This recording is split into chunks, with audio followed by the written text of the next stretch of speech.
Ce programme vous est offert par Orange.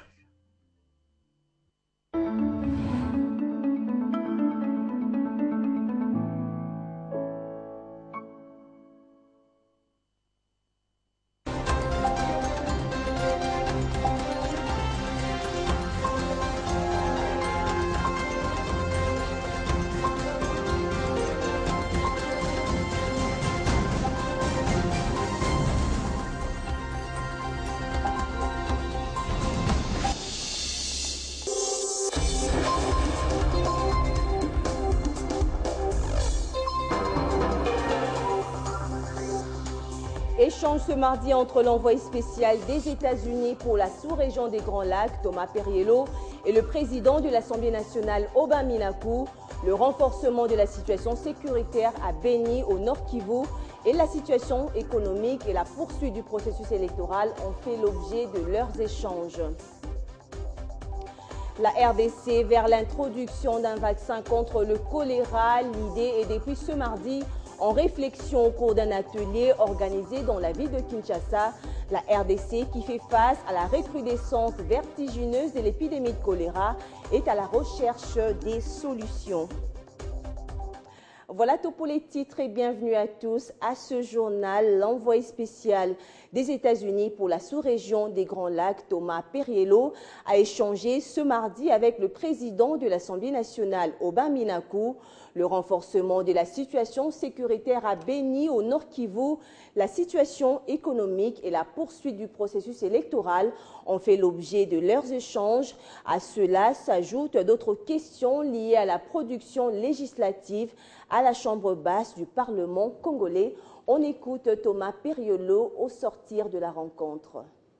Nous avons eu un débat très constructif avec le président du Parlement. Nous avons discuté de la situation économique, la situation à l'Est et la situation aussi par rapport au processus électoral. Nous avons discuté de la nécessité des actions conjointes, d'accélérer les actions conjointes pour combattre les forces négatives, particulièrement à Beni. Nous avons aussi souligné que nous serons alliés du processus démocratique, que nous n'allions pas prendre position en faveur de la majorité ni de l'opposition. Nous avons eu un débat très constructif avec le président du Parlement.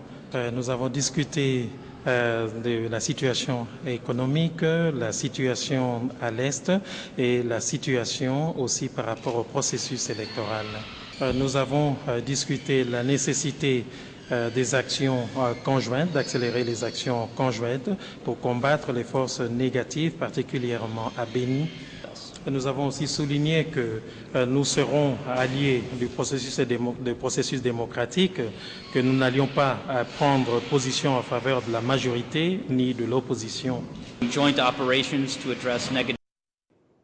Dans l'actualité également, le gouvernement central, via le ministère d'État en charge du budget, vient de décider de la mise en place d'une commission permanente pour la certification des résultats des missions de contrôle de la paix et l'examen de recours des agents et fonctionnaires de l'État. La nouvelle a été annoncée ce mardi par le ministre Michel Bongongo. Les principaux concernés de cette communication, ce sont eux. Les responsables de différentes directions des ministères concernés directement ou indirectement par le processus de la paie des agents et fonctionnaires de l'État. Également présent, le ministre Issoum Bichot de la fonction publique et Ernestine Nyoka, vice au budget.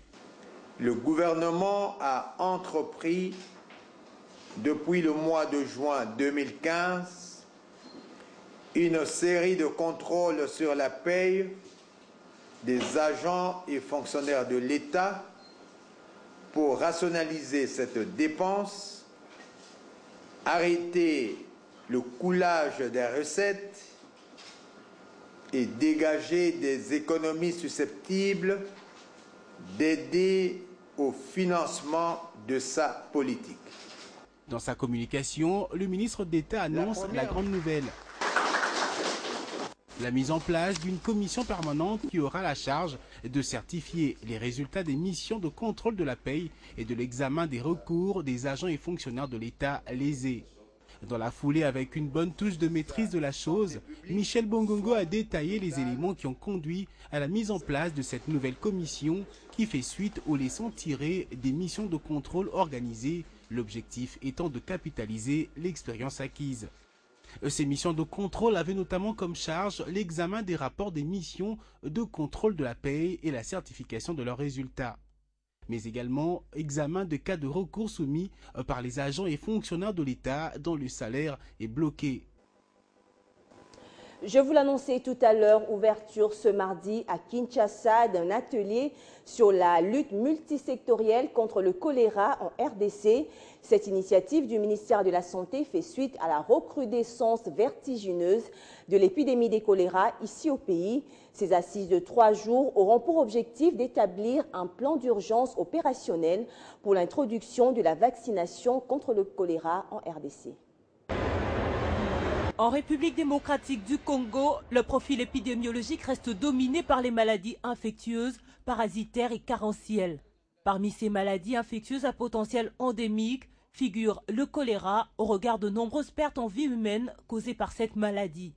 Selon l'OMS, la RDC se trouve au premier rang mondial du nombre des décès dus au choléra pour l'année 2015, avec plus de 19 000 cas déclarés contre 217 décès.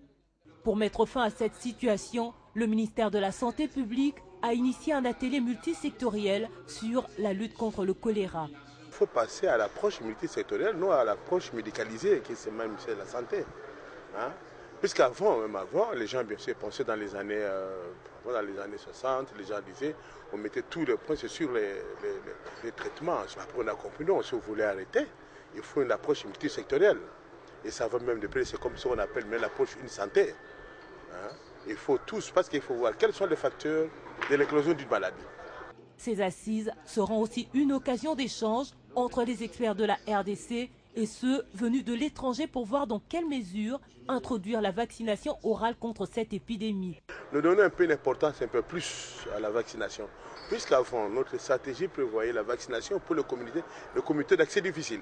Et la vaccination vient compléter les autres interventions, les interventions d'hygiène, l'intervention de façon globale, l'intervention de WASH et de l'approvisionnement en eau. À travers cette initiative, le gouvernement vise à baliser le chemin dans le cadre de la lutte contre cette maladie et permettre à la population congolaise de vivre dans un pays sans choléra. Restons dans ce chapitre santé. Sachez que la première dame, Marie-Olive Lembe-Kabila, a effectué hier la dernière visite d'inspection au centre des chirurgies pédiatriques de l'hôpital Ngaliema. Ce centre qui sera bientôt inauguré va prendre en charge la plupart des pathologies chirurgicales pédiatriques, lesquelles sont très spécifiques et différentes de celles de l'adulte. Suivez. Ce centre de chirurgie pédiatrique à cœur ouvert est doté des matériels ultramodernes.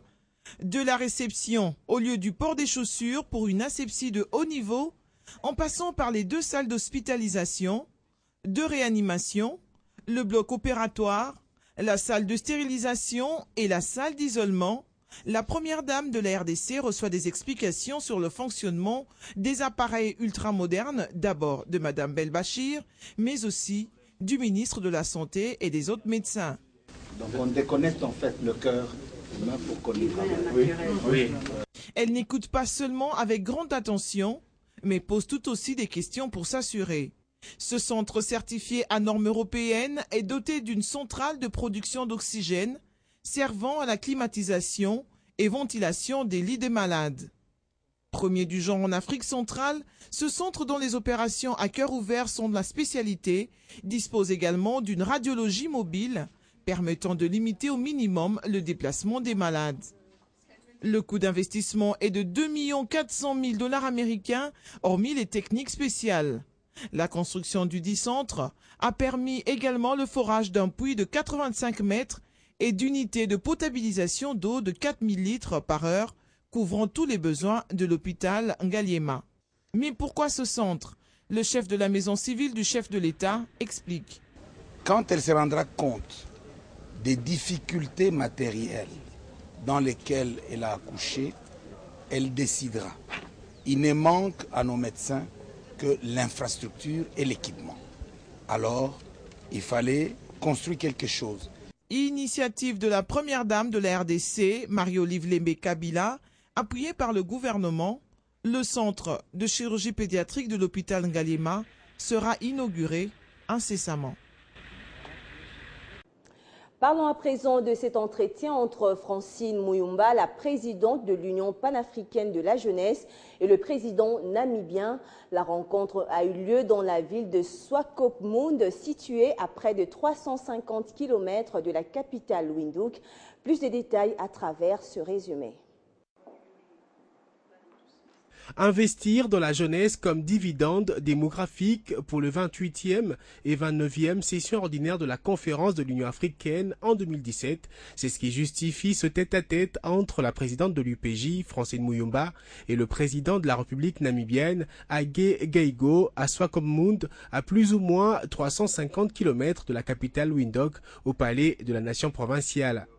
2 points étaient inscrits à l'agenda de la présidente de la jeunesse africaine qui cherche à obtenir des dirigeants africains des réalisations palpables pour la jeunesse africaine pour l'année 2017 qui sera consacrée à la jeunesse du continent.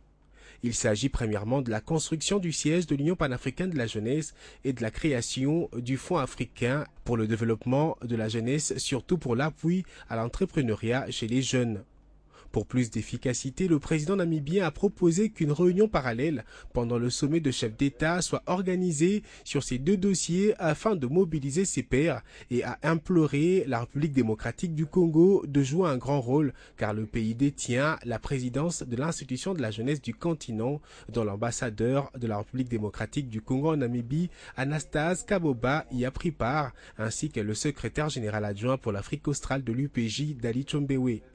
Le président namibien, de son côté, a promis de s'impliquer car la promotion de la jeunesse fait partie de ses priorités. Content d'avoir reçu celle qu'ils appellent affectueusement notre fille, qu'ils ont formée sur le plan académique et leadership, la famille présidentielle les a conviés à un dîner présidentiel à l'initiative de la distinguée première dame de la Namibie, Monica Geingob.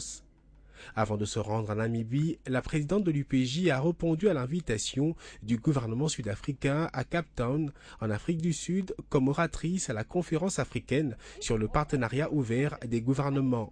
Sur place, Francine Muyumba s'est focalisée sur l'éducation et la jeunesse comme priorité des objectifs du développement durable ODD et l'agenda 2063 de l'Union africaine, car plus de 124 millions de jeunes dans le monde n'ont pas accès à l'éducation. Le parc agro-industriel de Bukanga-Lonzo continue de nourrir la population quinoise avec ses différents produits vivriers. Ainsi, à travers la ville de Kinshasa, il y a des endroits aménagés qu'on appelle espace Bukanga-Lonzo où sont vendus la farine de maïs. La bonne nouvelle est que le sac de semoule, autrefois vendu à 9 900 francs congolais, revient maintenant à 7 000 francs congolais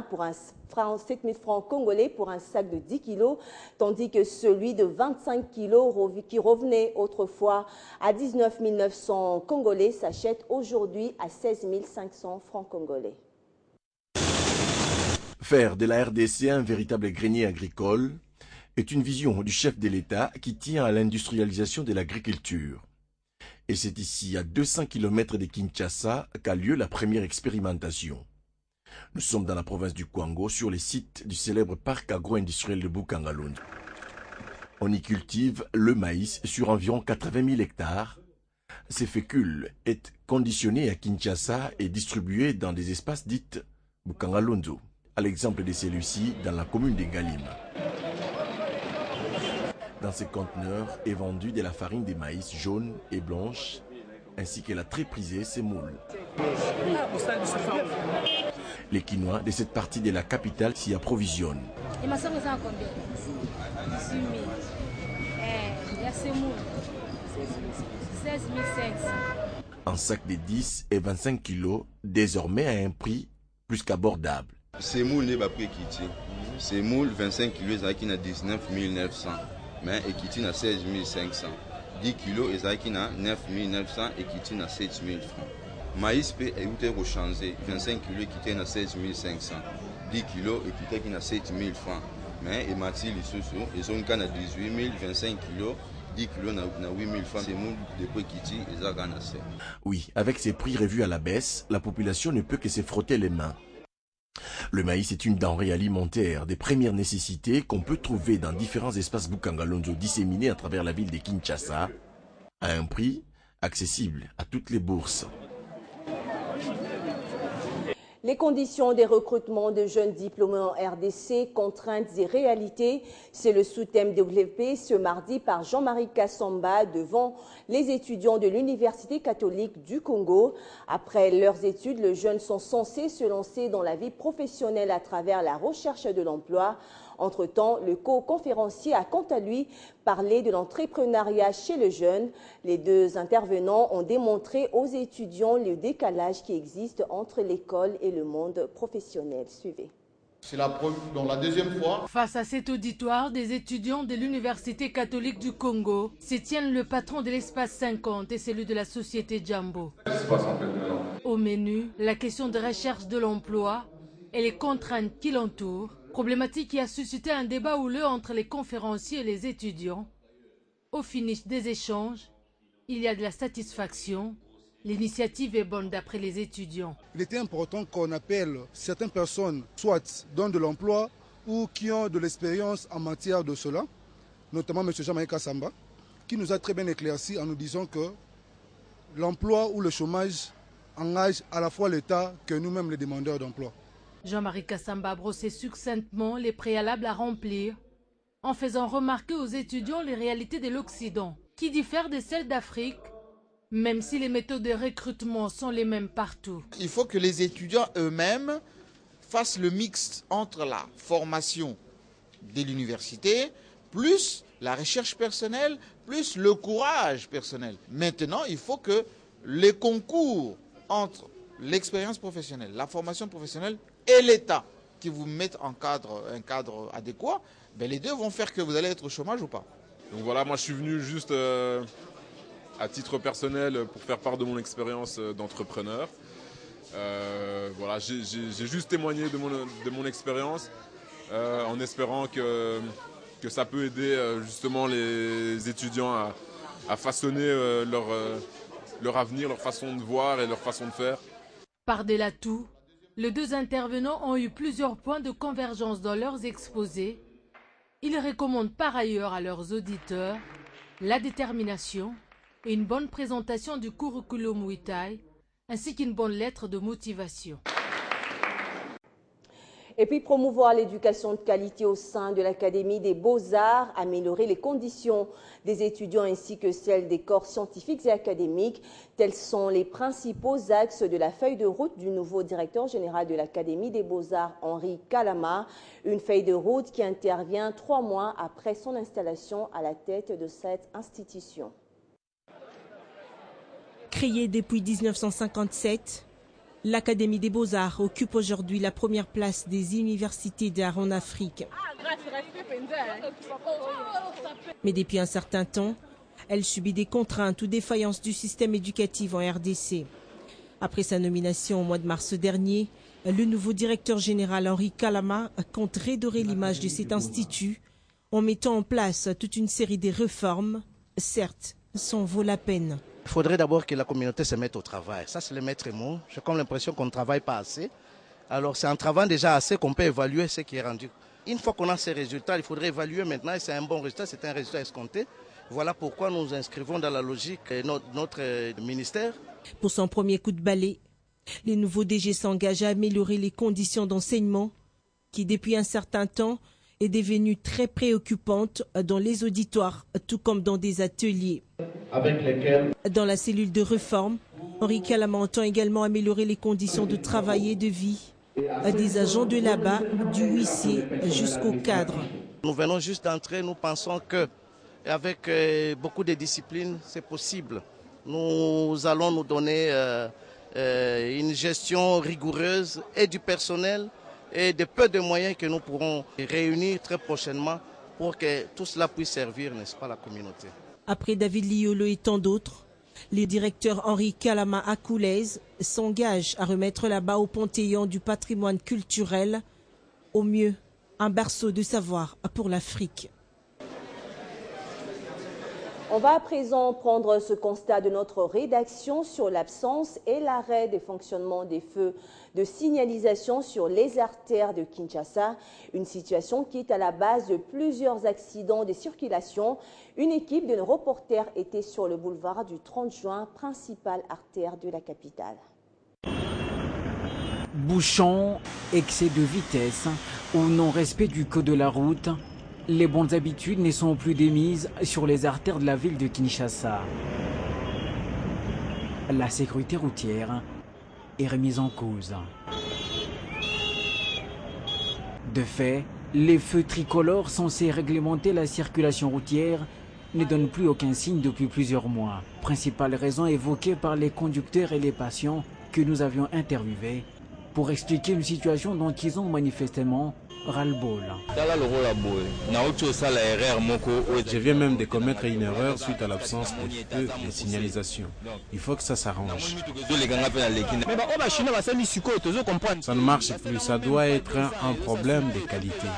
Notre souhait est que ça marche. Chaque semaine, nous enregistrons des accidents à cause de ces problèmes. Conducteurs et patients sont aussi unanimes sur le risque que représente désormais la traversée et la conduite sur les routes à forte fréquentation, comme le boulevard du 30 juin, où 3/4 des panneaux sont en panne. Je suis obligé de passer sur le lieu indiqué pour être sécurisé. En dehors de ça, je ne peux pas oser de passer outre ça. Avant même qu'il y ait des panneaux, on devait prendre des mesures de précaution. Nous avons des bandes blanches là-bas. Je ne peux travailler que là où il y a les bandes blanches. Je ne peux pas passer outre. C'est la énième interpellation des autorités sur une situation qui dure depuis 2014. En attendant, passants et conducteurs doivent être vigilants et observer les règles. Et l'actualité en province, parlant de cette initiative louable du gouverneur adjoint du Haut-Katanga, Bijou Mouchitoukat, qui est allé redonner le sourire aux enfants orphelins de Lukuni. C'était à l'occasion de la célébration de la Journée mondiale des orphelins. Il était aussi question pour l'ex-ministre du Genre, Famille et Enfants de leur redonner une lueur d'espoir afin qu'ils ne se sentent pas marginalisés. L'exécutif provincial du Haut-Katanga s'est joint aux enfants en rupture du lien familial du centre de rééducation et protection des enfants de Lukuni, à 25 km de Lubumbashi, pour célébrer la journée mondiale des orphelins. Madame le vice-gouverneur et gouverneur ad interim Bijou Mouchitoukat a apporté des vivres, chaises plastiques et tables pour le partage d'un repas avec les enfants à qui elle a personnellement distribué la nourriture. L'honorable Bijou Mouchitoukat a visité les différentes réalisations des enfants. C'est notamment les fruits de la poterie, cordonnerie et le potager cultivé par les élèves de l'agronomie. Par cette visite, le vice-gouverneur Bijou Mouchitoukat a voulu redonner l'affection aux enfants dits orphelins. Et si je suis là, c'est parce que j'ai voulu aussi commémorer ensemble avec ces enfants-là pour qu'ils ne se sentent pas abandonnés par l'autorité provinciale. Ils ne sont pas nés orphelins. Ils avaient quand même des parents au départ. Et ce sont les circonstances de la vie qui ont fait que les enfants se retrouvent sans parents. Mais moi, je ne préfère pas qu'on les appelle enfants orphelins. Nous sommes les parents de tous ces enfants-là. Nous sommes là pour les encadrer et les encourager surtout. Et surtout aussi leur montrer notre affection. Après la visite des dortoirs et centres de santé, Madame Bijou Mouchitoukat a encouragé les enfants du centre de Lukuni à ne pas se culpabiliser et à considérer qu'ils ont des parents. Émerveillés par cette visite de l'autorité provinciale, les encadreurs ont offert quelques cadeaux au vice-gouverneur, déliant ainsi leur langue pour exprimer cette gratitude. Des pas de danse esquissés par les enfants et quelques séances photos avec le vice-gouverneur ont immortalisé cette journée. Et puis le gouverneur Gentini Ngobila est déterminé à faire de sa province l'une des meilleures de la RDC après l'atelier tenu dans la capitale du Maïndombe sur les travaux relatifs aux entités décentralisées. Ce dernier a profité de l'occasion pour accorder une audience aux responsables des dites entités décentralisées. Objectif, rappeler à chacun le rôle qu'il a à jouer dans sa juridiction.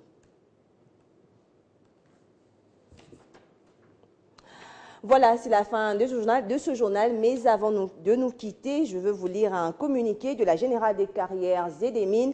Eh bien, la GECAMINE a appris par les médias la cession par Freeport-McMoRan de la totalité de sa participation dans TF Holdings opérant ainsi unilatéralement son retrait du projet Tenke Fungurume Mining, ainsi que le transfert de la majorité et du contrôle de TFM à une entité tierce. Freeport-McMoRan et l'acquéreur n'ayant eu aucun contact avec la GECAMINE quant à l'exercice de ses droits et aux nouvelles conditions d'exploitation du projet, GECAMINE décide de faire examiner par ses conseils les termes annoncés de l'opération au regard de ses droits en vertu des accords la liant directement ou indirectement à Freeport-McMoRan. La GECAMINE fera valoir ses droits comme elle l'a fait ces dernières années à l'occasion des décisions unilatérales de retrait de ses partenaires par des tentatives de cession indirecte du contrôle des sociétés communes à des entités tierces. Et à propos de la GECAMINE est une entreprise commerciale du droit privé, acteur de premier plan du secteur minier en République démocratique du Congo. Voilà, c'est la fin de ce journal. Je vous rappelle les principaux titres. Échange ce mardi entre l'envoyé spécial des États-Unis pour la région des Grands Lacs, Thomas Perriello, et le président de l'Assemblée nationale, Aubin Minaku. Le renforcement de la situation sécuritaire à Beni, au Nord Kivu, la situation économique et la poursuite du processus électoral ont fait l'objet de leurs échanges.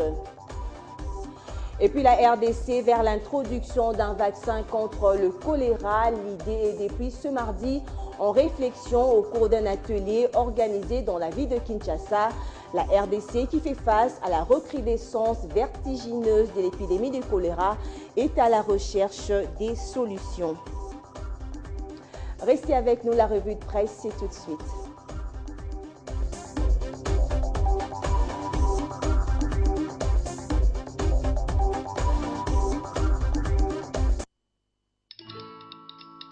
Dans la vie, nous avons tous des rêves, objectifs et aspirations. Vos projets d'avenir ainsi que ceux qui vous sont chers dépendent des choix que vous effectuez aujourd'hui. C'est pourquoi la Raobank a créé Renaissance, le nouveau compte d'épargne qui vous propose un meilleur taux rémunérateur à court et à moyen terme.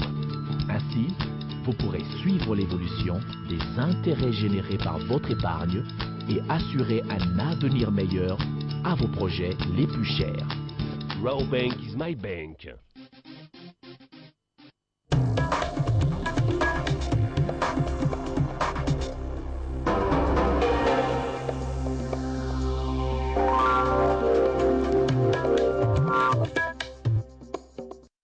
Et comme annoncé, Charlotte Iboaba nous a rejoint sur ce plateau pour la revue de presse. Bienvenue Charlotte. Merci. Et à la une de votre revue de presse, revoici Edem Kodjo. Et aujourd'hui, plus d'un mois après sa désignation, où en est-il? Déjà entre les exigences de l'UDPS de Tshisekedi, la pression des autres opposants ainsi que des cadres de la société civile, l'équation de la représentativité n'est pas facile à résoudre. La prospérité indique surtout que le nombre du comité est tel qu'il l'avait envisagé et communiqué aux éventuels participants et des 30 personnes, ce qui supposait qu'au préalable, les grands ensembles devaient travailler pour revoir les listes et par conséquent réduire les effectifs s'il faut y participer au prorata des quotas fixés. Alors que certains opposants, dont ceux du G7 et de la dynamique, avaient vite fait tourner le dos à Kodjo dès les débuts. Alors que faire? Comment faire aboutir ce dialogue sans la participation de l'opposition réellement représentative? Et si l'UDPS s'est retiré, Kodjo est-il en mesure de conduire son navire jusqu'au bout? Et abordant le même sujet, l'avenir en ligne confie qu'Edem Kodjo a limité la composition du comité préparatoire à 30 membres, à raison de 12 pour l'AMP, 12 pour l'opposition et 6 pour la société civile. Ce nombre n'est pas immuable, aucune disposition légale ne l'oblige à rester dans ces formats.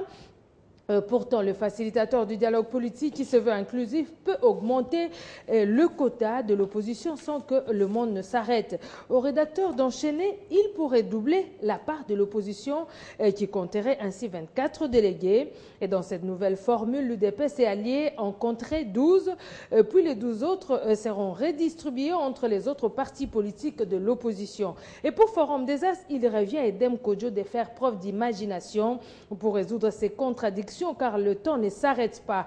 On ne peut pas rêver du dialogue sans les travaux du comité préparatoire qui doivent précéder le début effectif de ces assises annoncées par le chef de l'État pour permettre l'organisation des élections apaisées. Et c'est maintenant qu'Edem Kodjo doit agir. Il y va aussi de son crédit personnel, de celui de la Commission africaine qu'il a désigné. Au nom de tout cela, il faut qu'Edem Kodjo résolve ce problème pour que le dialogue proprement dit commence. Alors, Charlotte, on va quitter la RDC pour parler de la démission du vice-président écologiste de l'Assemblée nationale française. Et Denis Baupin est accusé d'harcèlement et d'agression sexuelle.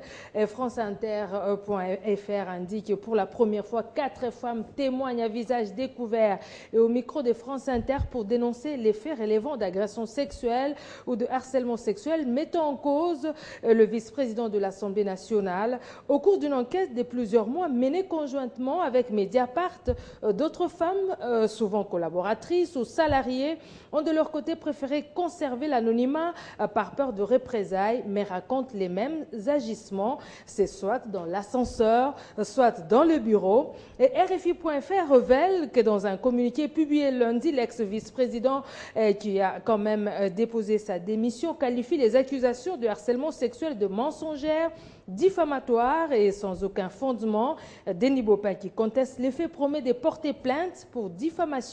Le comportement de l'élu est en fait un secret de polichinelle et les victimes doivent se résoudre à la loi du silence, une loi du silence qu'elles ont donc décidé de briser aujourd'hui aux côtés d'autres femmes qui se disent victimes de Denis Baupin. En tout cas, il n'est pas le seul à nier les faits parce que j'ai lu quelque part que sa femme aussi était en train de les défendre. Voilà, Charlotte Iwaba, merci pour ce tour d'horizon. Merci à vous aussi, Gloria. Merci à vous également de nous avoir suivis. Retrouvez le reste de l'actualité sur télé50.com.